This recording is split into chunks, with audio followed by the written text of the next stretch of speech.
I now hand the conference over to Mr. Srinivasan Ravi, Chairman and Managing Director. Thank you, and over to you, sir. Thank you. Good afternoon, ladies and gentlemen.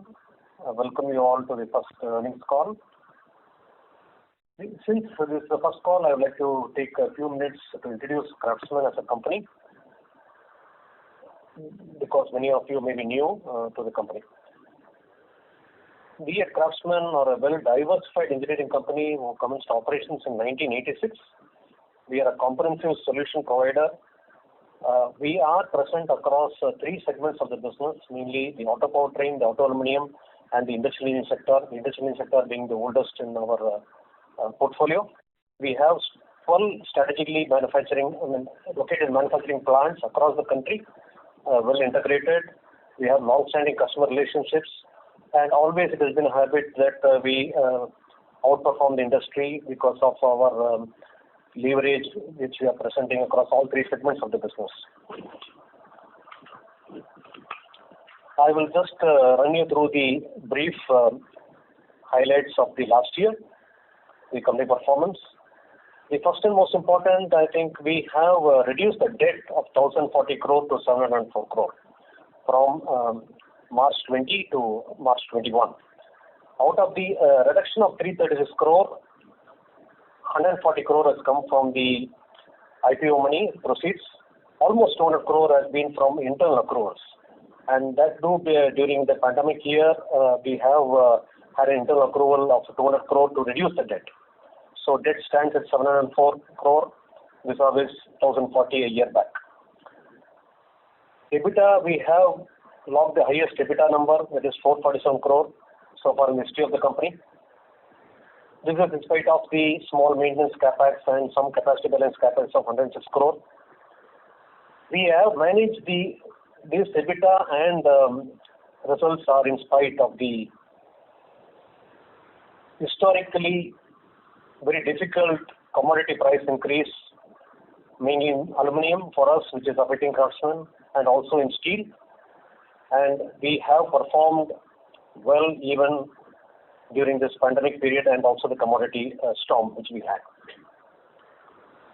The operating cash flow to EBITDA stands at 80% when compared to 71% a year back. We have completed the IPO. We have raised 150 crore and we got the shares listed on 25th March 2021.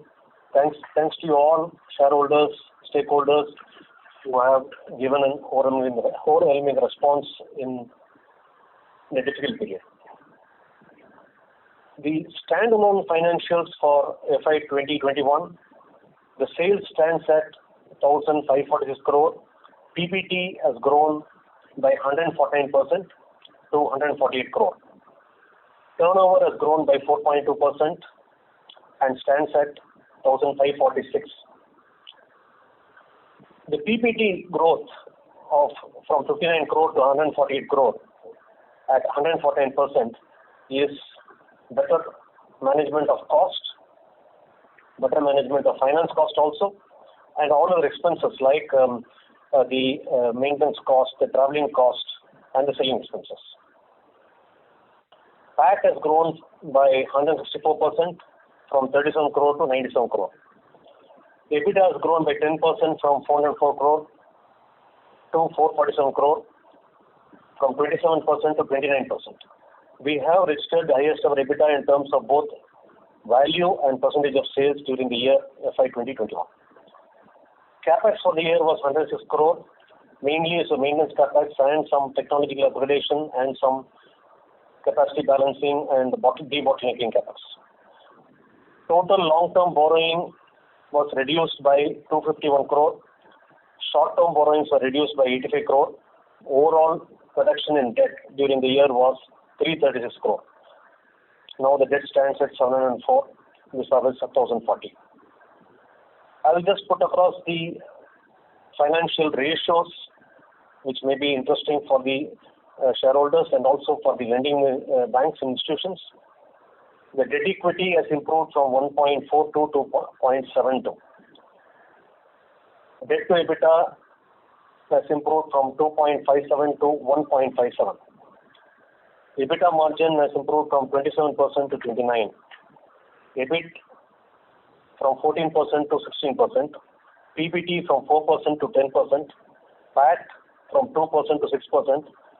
ROCE from 13% to 16%. ROE from 5% to 11%.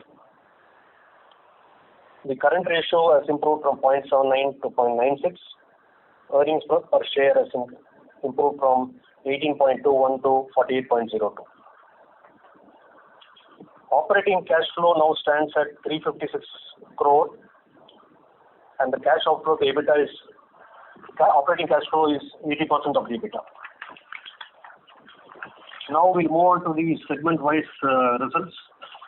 The auto powertrain has grown by 14%. The top line has grown from 709 to 811. The auto aluminum has grown by 28% from 258 crore to 330 crore. The industrial engineering has degrown by 22% from 516 to 405 crore. However, storage solution division, which is going to be very important for the company in the future, has had a growth of 42% from 73 crores to 104 crores. The automotive powertrain EBIT has grown from 151 crore to 221 crore. This is because of the better operating leverage we had in at least in one quarter. The growth is 46%. The automotive aluminum EBIT has degrown from 9 crore to 3 crore, mainly due to the increase of raw material price increase and the price variation clause which we have with the customers, which is always on a trailing basis. The upcoming quarter is the prices are calculated on the previous quarter's commodity prices. Unfortunately, this is 1 year where we had the aluminum price increase of almost 50%, starting from last year March till this year March, and this has been a steady growth, I mean increase in prices quarter on quarter by 10% approximately. So we really couldn't get benefit out of this. The price increase could not be passed on to our customer easily. So the trailing quarter has given this impact of the degrowth in the EBIT. In the industrial engineering segment, EBIT has degrown from 94 crore to 78 crore, but this is mostly because of the top line and reduction a little. Plus, in industrial engineering segment, we have long-standing customers mainly, and we don't change prices very soon. So we just watched for the 2-3 quarters. Now we are negotiating with our customer, and all these price increases will come into effect in the coming financial year.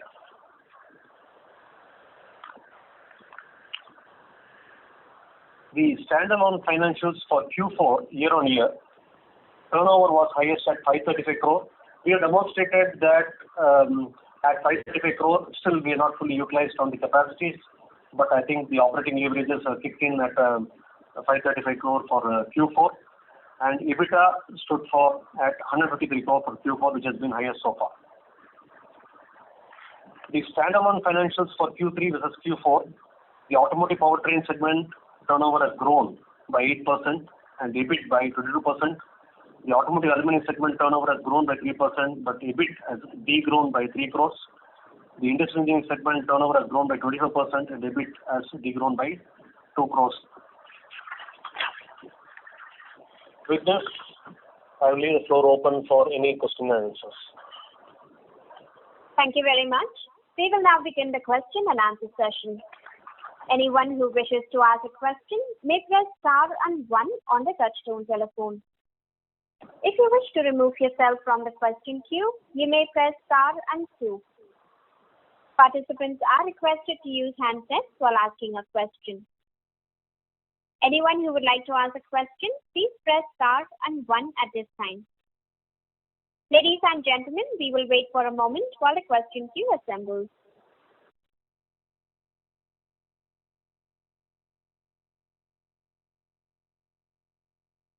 The first question is from the line of Nishit Jalan from Axis Capital. Please go ahead. And congratulations on good set of numbers. So my first question is on the revenue performance.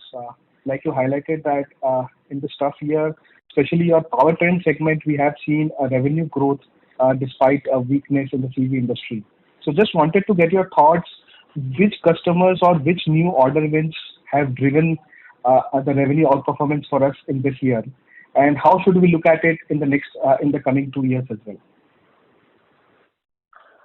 In the auto powertrain, you may recall that the FY20 has not been a great year at all. We're coming from a lower base. FY19 we performed better. This is because of the BS6 implementation across mainly the commercial vehicle sector and the passenger vehicle sector where we are present, and not so much not on the tractor segment and the construction machinery, but still I think the inventories had to be cleared out there. So there was a big slowdown in that particular year. On a lower base, still the base has been, this year has been, the last year has been still lower. In spite of that, we have grown for the simple reason, value add per vehicle, value add for the higher end products what we are manufacturing after the BS6 implementation. The product mix has changed for us. This has helped us for the revenue growth. Going forward, we all know that FY19 was a good year, FY20 was bad, FY21 was even more bad. So from this base, we expect only to grow. Post this pandemic, we do not know how this pandemic is going to pan out in this year. So once the pandemic is totally over, from a lower base, surely we'll be set to grow. Okay. Sir, any specific customers you would want to highlight where you are doing better? And secondly, you talked about higher content per vehicle. Can you give some numbers as to how has the content per vehicle changed between BS4 and BS6? First of all, I would not like to, because we supply almost to 2 of the 3 leading players in the commercial vehicle sector, medium and heavy duty, and for the farm sector, almost everybody, except 1 or 2, we are supplying. So I will not like to use customer names, but very well we have seen the migration of medium duty trucks to heavy duty. So the bulk of the sales has been heavy duty. So this means it requires higher gearbox capabilities and capacities, plus the number of axles per truck is higher, the duty load per axle is more, so the vehicle content is more. Even the engine, I think when you move to BS6, there are more stricter tolerances. In certain cases, when we are doing the finishing of the cylinder block, I think it calls for more critical operations and honing, and the prices are different. So this has led to better value add for us in the powertrain business. Okay, sir. Thank you. Sir, my second question is on the lines on the capex side. Like you highlighted that we have still not reached full capacity utilization. So in that context, how should we look at capex in the next 1 to 2 years, and what does it mean for our cash flow generation and debt reduction plan? You would have noticed that in the last 2 financial years, we have been averaging of capex around 100 crore. We'll be around that region because you know that our gross block, the real gross block, that means after India, the net block became the gross block. So whatever you see on our balance sheet will be slightly different, but we have a gross block of more than 2,500 crore. So the maintenance capex will be around 2 to 3% will be there. Apart from that, there will be some small pockets and segments what will be there. So we'll be managing this capex around this region going forward. And I'm confident that the debt reduction has happened of 200 crore from internal resources in the last financial year. Even as the pandemic is still continuing, we are still focusing and we are targeting a debt reduction of 200 crore in the coming year also.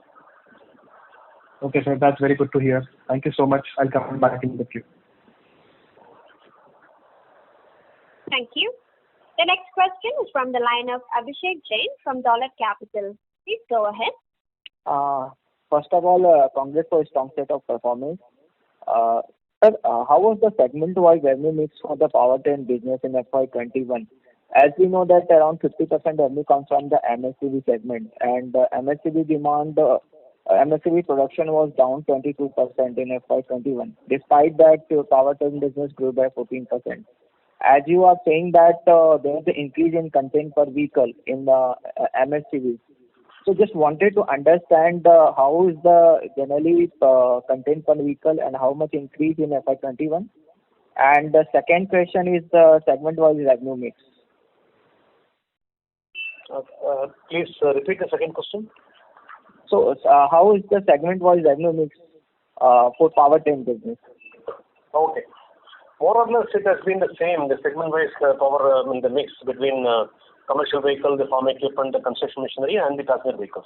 You know that on the passenger vehicles, we are exposed very less and mainly to the little more heavy-duty engines, which are for the SUVs. We are not on the lower end of the passenger vehicles. So your question about how we have grown is because the engines have become more powerful now. For the average truck, I think it is more than 37 tons now. From an earlier 4 years back, it was on 16 tons. Then it moved to 25 tons. Now it is 37 tons. And the biggest seller is even the real heavy duty segment, which is 49 ton trucks. Main reason is they are more fuel efficient. They are more powerful. The cost of ownership or the cost of operations are much lesser because of the driver cost. They cover more kilometers per day. And the cost per ton for transport is far better. So I think the fleet owners are modernizing their trucks post GST because the hurdles of check posts have been removed. The highways are better, and the customer also expects the goods to be delivered faster. So with all that, I think these trucks have become far bigger. So with that, the gearboxes have become bigger, the engines have become bigger, plus the number of axles per truck has increased. So can you give some numbers regarding the segment-wise revenue mix? Because in the last con call, at the time of IPO, you had told that around 50% revenue comes from this MSCVs, 10% from the passenger vehicle, and rest is from construction and the tractor business. So in FY21, how is that? Yes.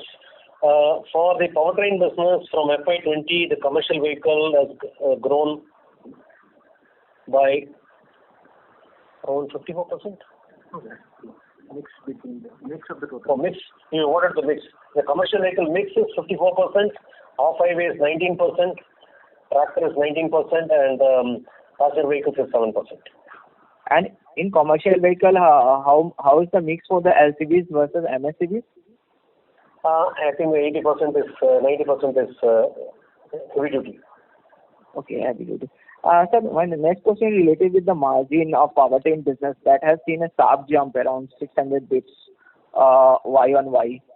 Can you give color on the key factors which drive the margin performance apart from this uplift?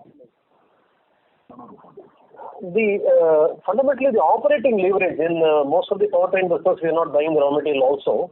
And if there's material, there's a straight pass-through. That is, there's no time of lead or lag between the raw material purchasing price to passing on to the customer. So we are not affected by the commodity, number one. Number two is the operating leverage. The fixed cost about people and plant costs have been better distributed with the higher revenue. So how's the outlook ahead? We had only 1 quarter of good revenue, really speaking, that is Q4. Okay. So just how is the outlook ahead given the sharp increase in the commodity inflation? So what is your outlook for the FY22? We know that the first quarter will be quite big. So might be that there will be sharp fall in the margin and revenue both. But I'm talking about from quarter two, what kind of the outlook for the fund in the powertrain business? I'm not here to look. I cannot really predict about the entire how the pandemic will grow, but it is very clear. It is the need of the hour to modernize the trucks for many of the fleet owners. When they will do it is a question mark. Yes, but I think on a very very low base we have demonstrated the profitability, and this year surely will be a better year than last year.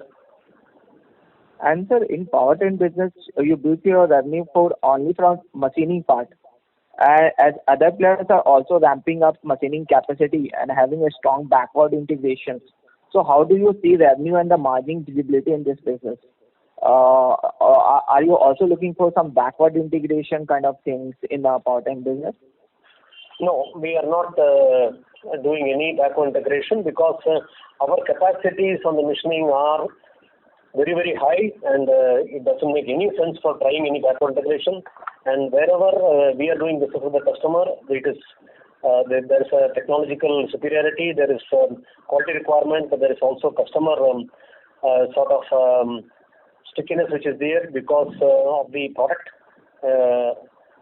I don't see any big threat coming from the higher end of the machining business in the. And sir, powertrain business, what's your capacity utilization right now? We were around 75-80% in the region for Q4, and I think that will give some indication to you. So that means that there's a requirement of the capex going ahead. So what's your capacity addition plan for this segment? No, we are not planning for any major capacity addition here. I think there may be debottlenecking, for example, tweaking some lines by 5%, 10% if those models or that customer is doing better. And we may be also reducing some capacity with certain customer lines when they are not doing better. So we have the ability to move capacities across. This is very important when compared to the forward integration of the some of our competitors who are doing. They cannot tweak it. So we have got plants across the country, and this is a unique advantage what we have. Thanks, sir. I come in the queue again. Thank you. The next question is from the line of Manish Ostwal from Nirmal Bang. Please go ahead. Yes, sir. Thank you for the opportunity. I have one question on the production realignment from our customer side. Do you see, how do you see the impact of our volumes in the near term? The customer realignment is taking place on a continuous basis. Sometimes we move capital equipment across the country, even sometimes quarter on quarter to meet such demands or to look at phase out of some models. So we do all that on a continuous basis. On commercial vehicles, it is more or less steady because the number of players are lesser. But on the farm equipment, it is our exposure is lesser, far lesser, and we are catering to almost everybody there. So we are managing this, tweaking this capacity, I would say. So I don't see any change for us going forward. We have been doing this for many years now. And just to confirm, you said on the call that we'll be reducing our debt 200 crores in FY22. That's right, sir?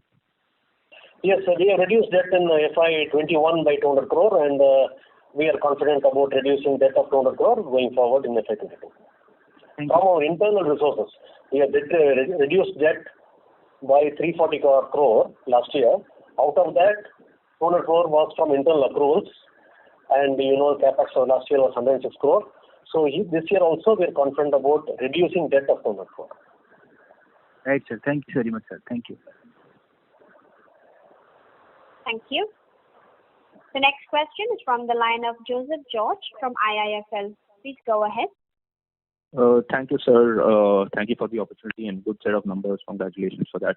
I have three questions. The first question that I have is in relation to the proportion of machining revenues. So in the powertrain segment, you book revenues sometimes on, or no, part of the revenues are booked on cross basis, that is including COGS, that is including material cost, and some part of the revenues are booked on machining charges basis. Would it be possible for you to break down 4Q and 3Q powertrain revenues into machining revenues, as in machining charges revenues, and normally gross of block, gross of. Yes, we'll break it down, and I'll take your second question first. Then, meantime, I will answer the numbers.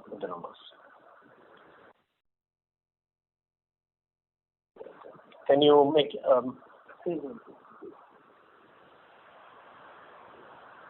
We lost his line, sir. So, shall we move to the next question till he joins back? Okay. Thank you. The next question is from the line of Chetan Chindoria from Alpha Accurate Advisors. Please go ahead. Hello, sir. Thank you for the opportunity. Sir, I wanted to ask, what is our average content per commercial vehicle or per MHCV? Or if you can share what is our market share in the CV powertrain. Second question is, are we expecting any major content addition or customer addition in FY22? We are not expecting any major customer addition in the powertrain. Yes, there are 2 or 3 customers, but I think that will not be substantial by 20-30%. It may be double digit, yes, surely, but not significant enough. We are more banking on from a very low base the market to come back soon.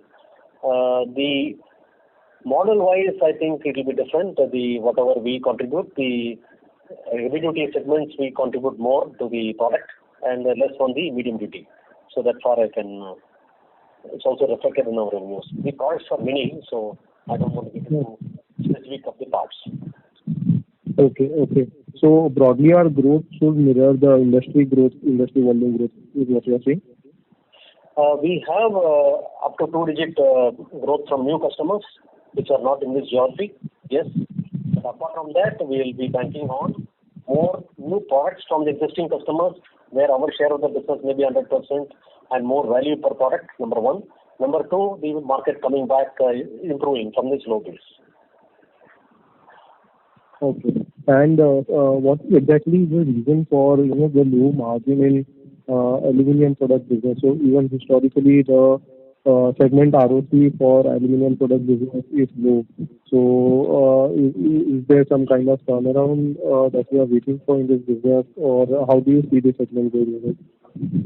This is relatively a younger business, and we've been ramping up capacity there. And unfortunately, I think this slowdown in the industry, plus also the higher raw material prices, that the pass-through on the raw material prices are not done instantly. It is on a trailing quarter. So that we had quarter on quarter for the last 4 quarters, we had an unprecedented more than 50% price increase. So this is the reason for the lower performance on the EBIT as well as the ROC. Okay. So what is on your medium term basis? How do you see this segment margin going to 10-15%? Will it take more than 5-7 years kind of thing, or do you think we'll be able to turn this around sooner? Now this year, I think the aluminum prices will not again increase by 50%. We don't expect that year on year will have increase of 50% year on year. So with the stability and the better capacity utilization, the EBIT margins will improve. Okay. And lastly, I wanted to ask, what kind of customers do we cater to in the industrial and engineering segment, and what is your outlook on that segment? So the industrial segment, we are well diversified. The major portion is coming from high-end products and sub-assemblies for contract manufacturing for our customers, mainly overseas. This we have been doing for more than 3 decades now. Close to 3 decades now. Apart from that, we have the electrical castings for the transmission industry. We have also the storage business, which is now fast-growing segment in the logistics area. So we feel that this segment will, when the CapEx cycle comes back to India, it will grow very fast. What will be the contribution of the storage segment out of the total industrial segment? The total industrial segment, you want to know what is the storage segment on sales? Right. Yes. Last year we did 104 crore, which I had mentioned in my opening statement, and the industrial engineering segment was around 400 crore totally. It's a 25% of the segment now. Okay. Thank you, sir. Thank you for the detailed answer. Thank you. Thank you. The next question is from the line of Akshay Bhor from Pronju Invest. Please go ahead. Hi, sir. Hope everyone is doing well at Craftsman. I'm sorry to interrupt you, Mr. Bhor. We cannot hear you very clearly, sir. Am I audible now? You are audible, but you're not very clear. Can you please come on the handset mode if in case you are on speaker? I'm not on speaker. Am I audible now? You may go ahead. If in case it gets worse, we will tell you. Okay. So my first question is on the aluminium business side. So given the opportunity on lightweighting and even on the EV side, so what is your expectation, let's say 3 to 5 years out, how large can this aluminium business be for you? And what are you doing to achieve that? What are the steps to do it? The line is not clear. You said how large is this segment was one question I understood. Sir, I'll repeat my question if you don't mind. I'm sorry, Hello. Mr. Moore, but I would request you to please check your phone line and join the queue again because we cannot hear you very clearly. No, I think I'll answer. I can guess the question, but I'll try to answer. The aluminum content per vehicle on the passenger vehicle is set to increase, whether it is going to be EV or whether it is going to be IC engine on the passenger vehicles, plus also on the two-wheelers, whether it is EV or IC engines, the aluminum content is here to stay. So we will see more aluminum content for better efficiency of these vehicles going forward. Today, India is the beginning of the cycle to improve and go on the lightweighting mode.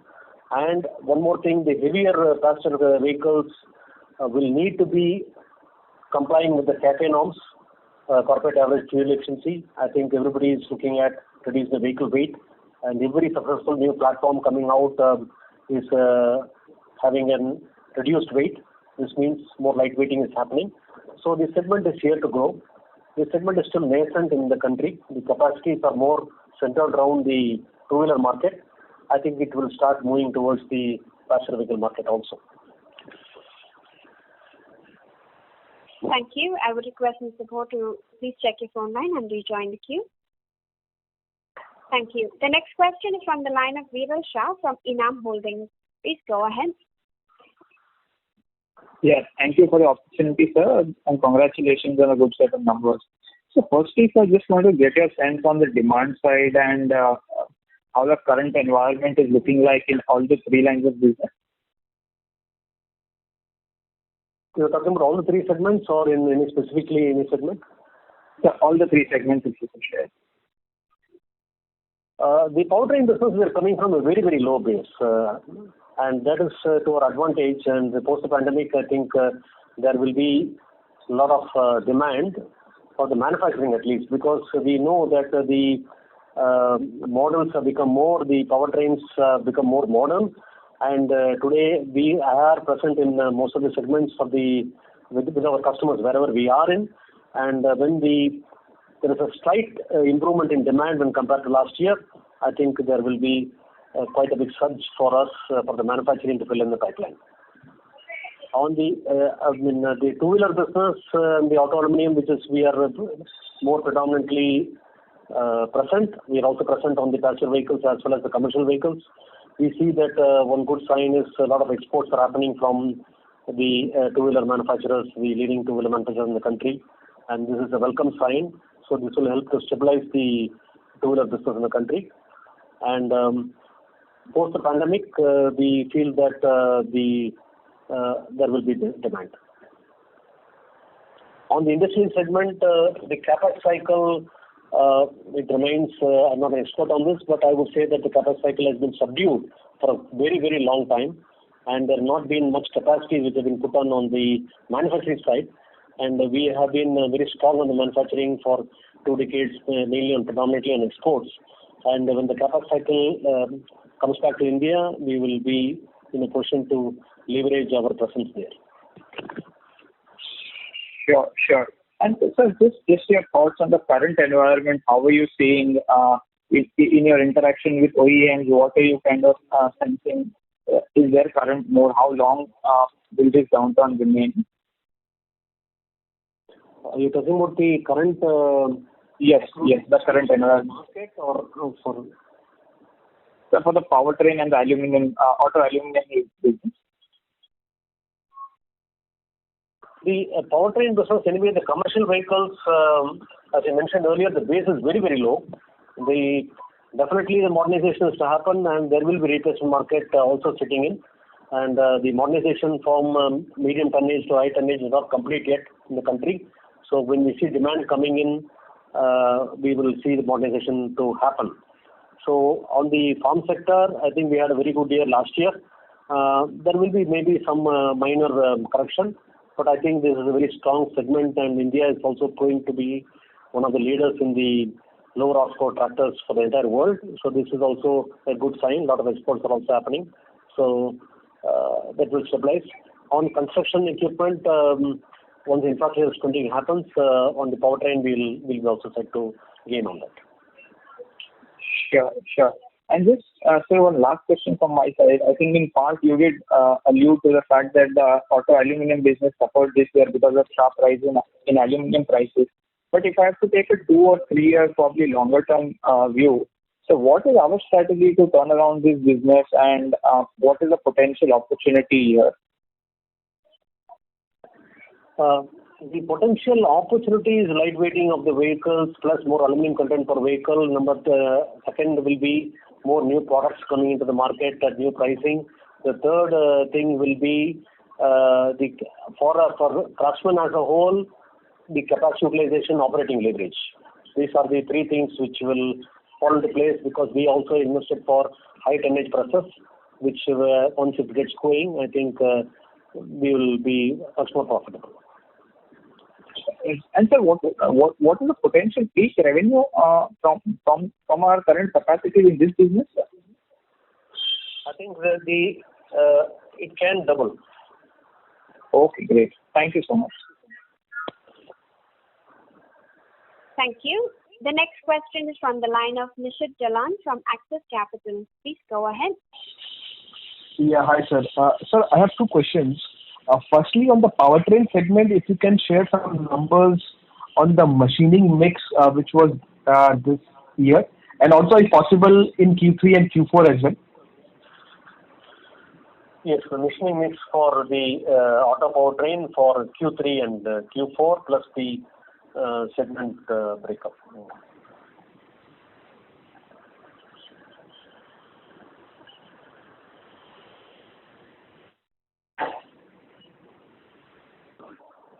Just give me a few more seconds. Sure, sir, sure.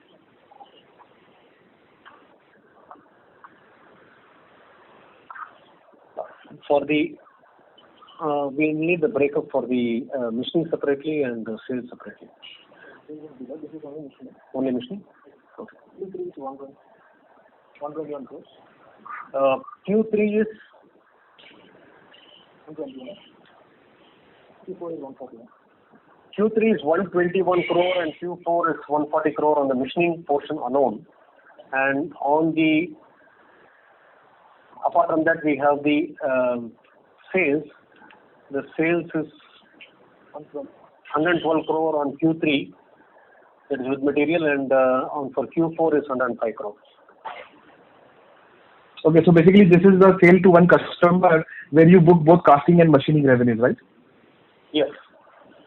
Okay, and sir, full year machining revenues, you said 121 crores for Q3 and 140 crores for Q4. What would it be for the full year? 374.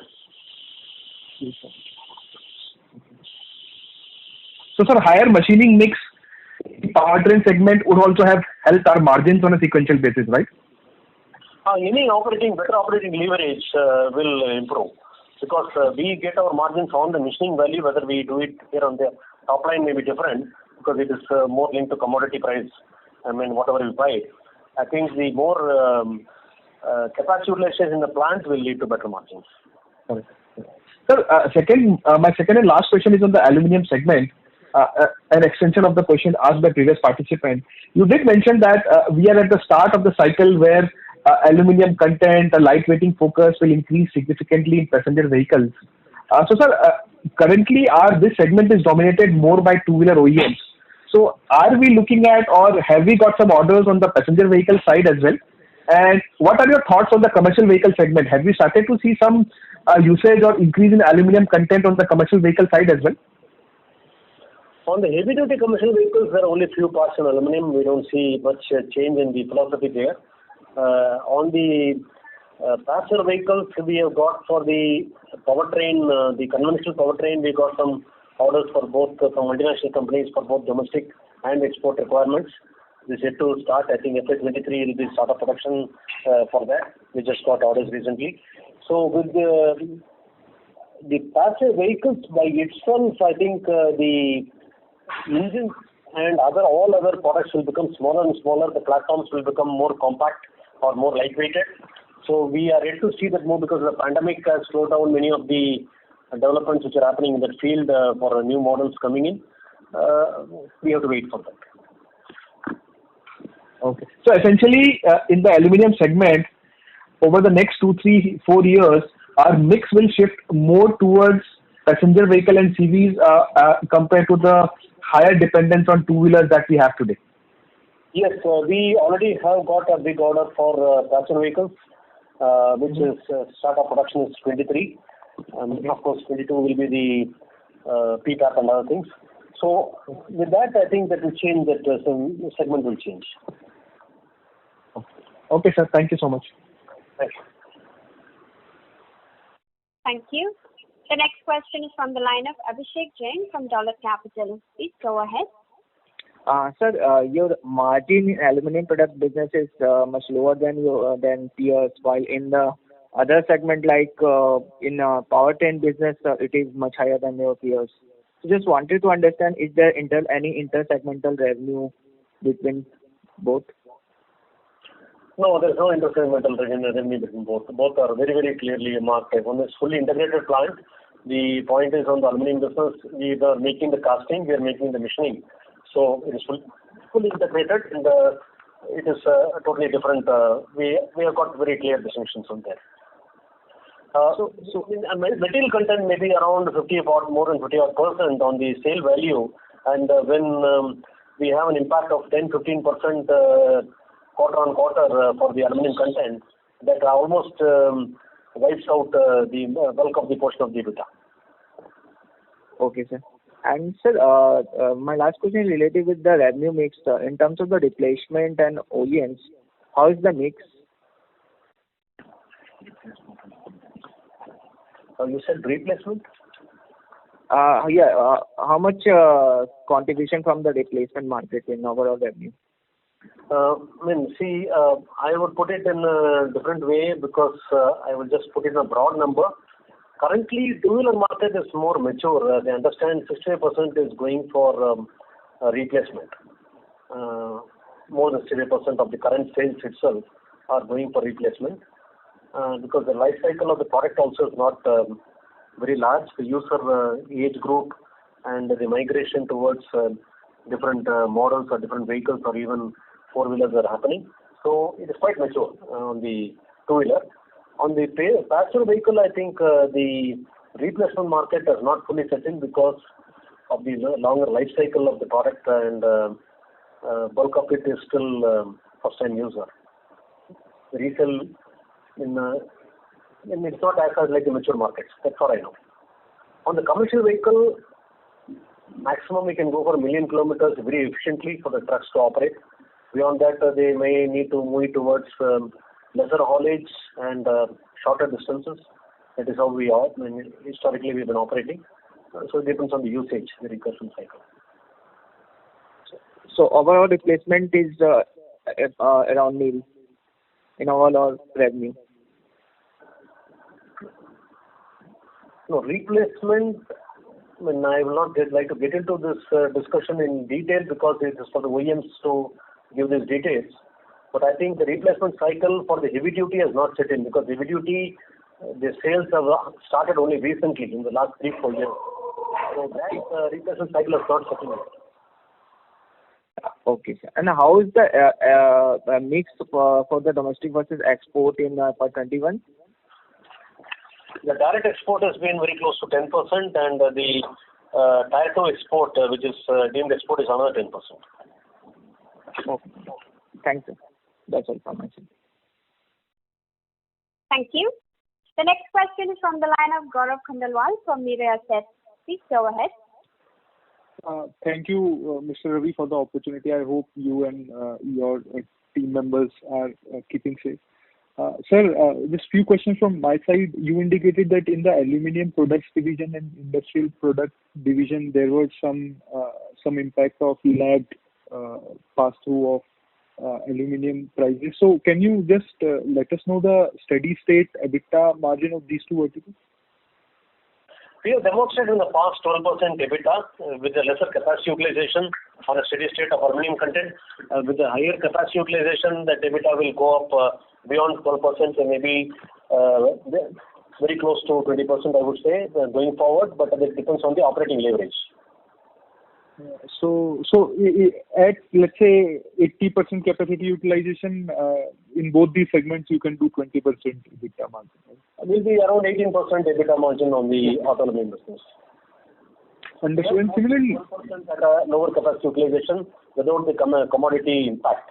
With the commodity impact, we have come down, but without the commodity impact, we have in the past itself shown a 12% EBITDA margin. Okay.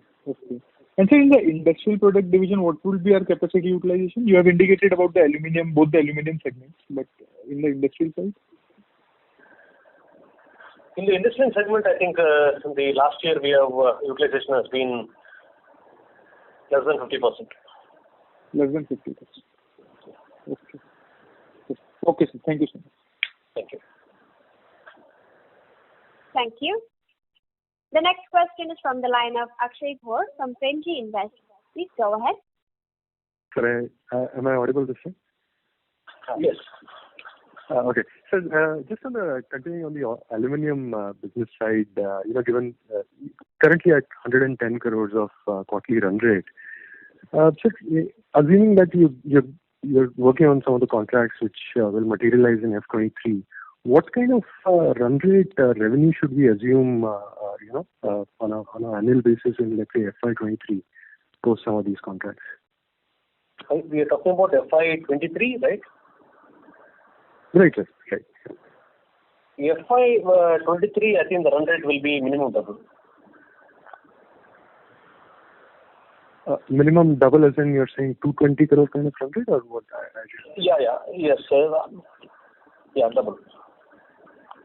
Understood, sir. Understood. Okay, just to clarify, you're talking about a 800 crore kind of run rate or you're saying annual? Of course, it depends on the product mix. Sometimes the weight of the part may be lesser, but the value addition may be higher.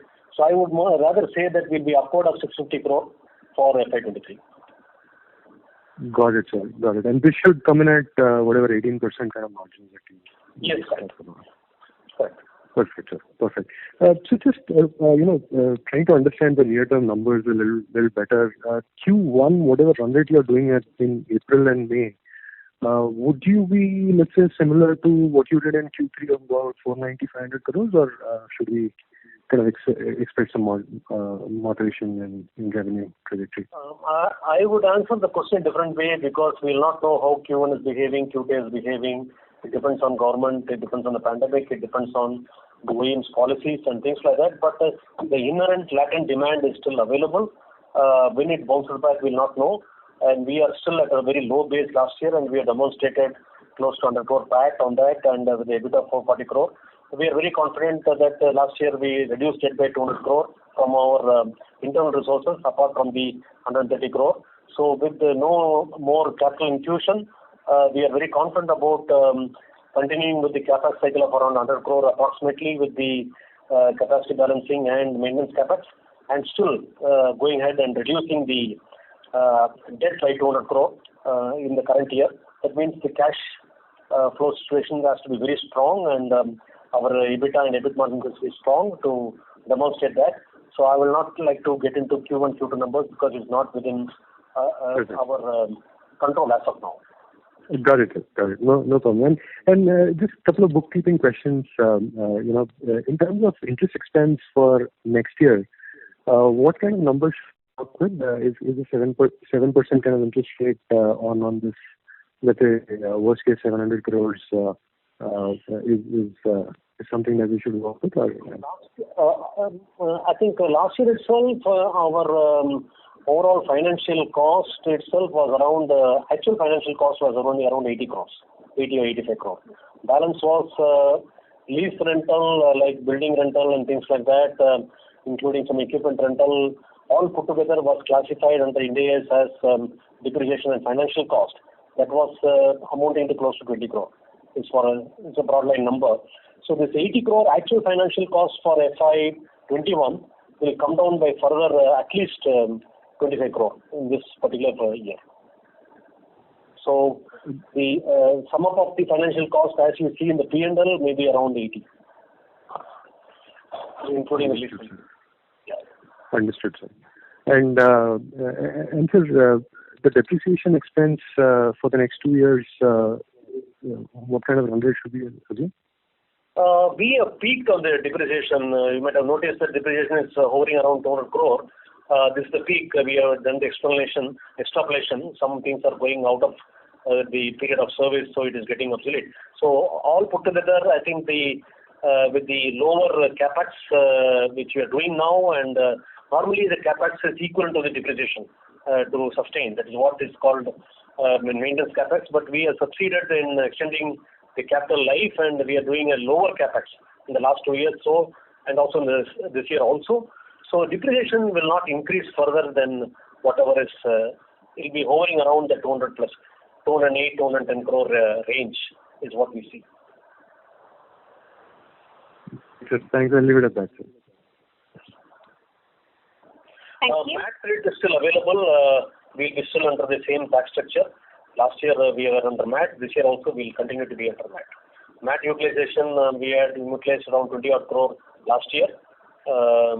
Still we have around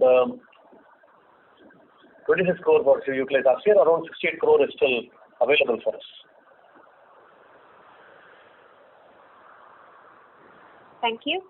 The next question is from the line of Vitti from Antique Stock Broking. Please go ahead. Yeah. First of all, congratulations, sir, for your listing in the capital market. And I'm sure the listing is not only the criteria which you must be looking. You must be looking at the shareholders creating value also.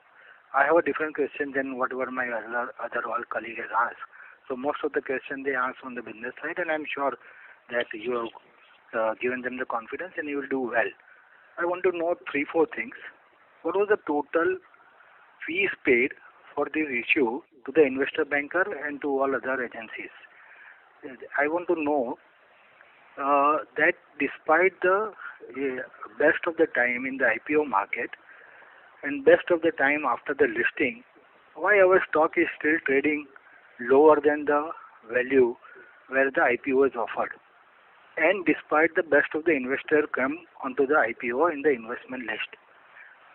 Plus, I wanted to know whether the issue was overvalued by the investor banker or they have been sold by them. The issue response was also very, very low. And after that also, the work of the issue is over. The listing has happened. Whether any handholding of those people earlier are still on, and whether the shareholders creating value is the agenda of the management or not. And for that, what are you all going to do? Thank you for this deep and probing question. What is within my, I would say, field of answering, I will answer. I am a first-generation entrepreneur. Private equity has entered the company in 2010. We worked diligently hard. Yes, we have grown the company almost to 10x in the period of this 10 years period of the private equity investors. You might have noticed, unlike many other companies, the primary fundraise has been very low. Very, very clearly, we see as management of the company and as also a key shareholder, a lot of value in the company going forward. And we are not aligned to any business family. I am coming from a family of doctors. We see that the business is standing on its own feet. I see that whoever is invested in the company, they see value over a longer period of time. It's not for the short term. It is a short term means there can be ups and downs, and there's no handholding anywhere. I would say that it's going on merit on its own steam. Beyond that, I'm not entitled to answer. And coming back to the IPO expenses, we have done our best, whatever we can do to control the IPO expenses. You would have seen that we have not splashed any big advertisements anywhere, and this will be on public domain on the expenses, which you can always get it from the domain, which is available for all shareholders. So why can't you officially say also? If a public domain, then it must be under your knowledge also. So better to specify. It's not at over because IPO expenses are still there to complete, so we cannot explicitly say at this particular point of time. The prospectus.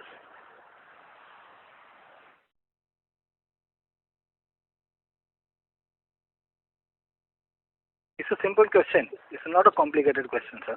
As CFO answered, still the invoices are coming in for the retail and all. Once it is settled, it will be approved by the board and it will come on public domain. Surely you will be able to see it. Thank you. With request Mr. Doshi to rejoin the queue. The next question is from the line of Rajesh Kothari from Alpha Accurate Advisors. Please go ahead. Thank you, sir, for providing an opportunity. I have only two questions. The first question is, if I look at asset turn of your company, it has been always below 1, roughly hovering between 0.75 to 0.9, and probably in the current year roughly 0.95. So my first question is, how do you see the asset turn of the company?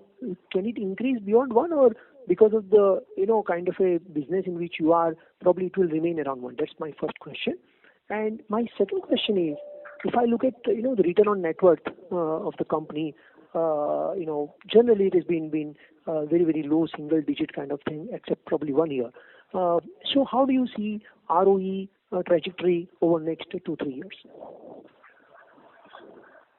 Coming to the asset turn, the business model about the machining charges and the with material sales will be always lower than our peers because of our business model.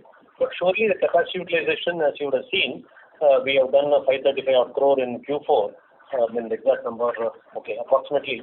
So you know that on that we calculate that and multiply it by 4, asset turns will be better. And we have also told that the capacity utilization has been around 75% for Q4. So with that, there is a margin, there's more headroom to go higher. And coming back to ROCE, I think we have demonstrated that in the last year 16% ROCE. No, I'm talking about ROE, first of all. ROE is 11% for 21. Yeah, that's what I'm saying. So ROE is basically very low, right? And if you look at last 6 years also, except probably FY19, your ROE was below 10%. So my question is, how do you see the ROE trajectory over next 2-3 years? And since on the first question you said that the business model, pardon for my ignorance, but I am attending this call for the first time and I have not, met you pre-IPO. So can you please explain what is the business model and therefore why it is always below 1 time? You could see that the EBITDA is much, much higher than the peers. That means the value addition to the sales, the percentage of value addition is much higher. That is, the material content in our top line sales is lower. That is because of that, you see the top line which is looking depressed. But the value addition, when you take the gross margin and compare, then you will find that we are in line with the peer group. Second point on ROE. ROE last year was not a good year in the pandemic. We have demonstrated 11%. Yes. In the previous year, it was BS6. That was 1 year of operation, for the entire auto industry. Year before that, we have demonstrated good ROE. Okay, so basically you are saying because of the value addition is high and therefore that leads to probably lesser asset turn but higher profitability. But when you do the contracts with the customers, do you follow kind of a cost plus thing, or do you follow ROC based pricing, and in whichever method you are doing it, what are the typical benchmarks what you follow? Surely it will be ROCE. At the same time, sustainability of the business we have to see. We have to see the longevity of the business. We have to see also the risk which is involved in the business. These 3 other factors along with ROCE will be factored. And therefore, what is your benchmark ROCE? We are the minimum ROCE we are looking at is around 16%, which that's what we are looking at. Okay, and this is basically what ROCE is like PBIT upon average capital employed? Yes. Okay, fine. Last question from my side. This aluminium business, the price hike, do you think it is like 1 quarter lag? So in first quarter you will get the price increase, or it is normally beyond 1 quarter? No, the trailing quarter will get the price trailing commodity price, trailing quarter's commodity price will be the price for the next quarter. Oh, I see. So every quarter basically last 3 months trailing, that's how it works. Yeah, that's unfortunately we had 50%, close to 48% increase in one financial year. Yeah, that's fine. So probably, that you will get in the first quarter, am I right? whatever is the increase, whether it's 40% or 5%. I mean, whatever the increase, you get it, am I right? So we got the 10% quarter on quarter, but every quarter again it was increasing. We are buying at a new price and we got corrected for the last quarter. So it has to be more stable. Now it is getting stabler. Hopefully it will remain. Okay. Thank you, sir. Thank you. Thank you. As there are no further questions, I would now like to hand the conference over to Mr. Srinivasan Ravi for closing comments. Thank you very much for joining this first investor call, earnings call, in spite of the pandemic and your other commitments. Thank you for taking the time and attending. And I also gained a lot of insight how we look at the results of the company, and we will continue to get these inputs from you. We'll continue to take these inputs in our business planning and try to handle the company going forward in a better way. Yes, we are in some challenging times that has to be recognized by everybody. It is beyond our control, and we look forward for the next earnings call. Thank you. On behalf of Craftsman Automation Limited, that concludes this conference. Thank you for joining us, and you may now disconnect your line.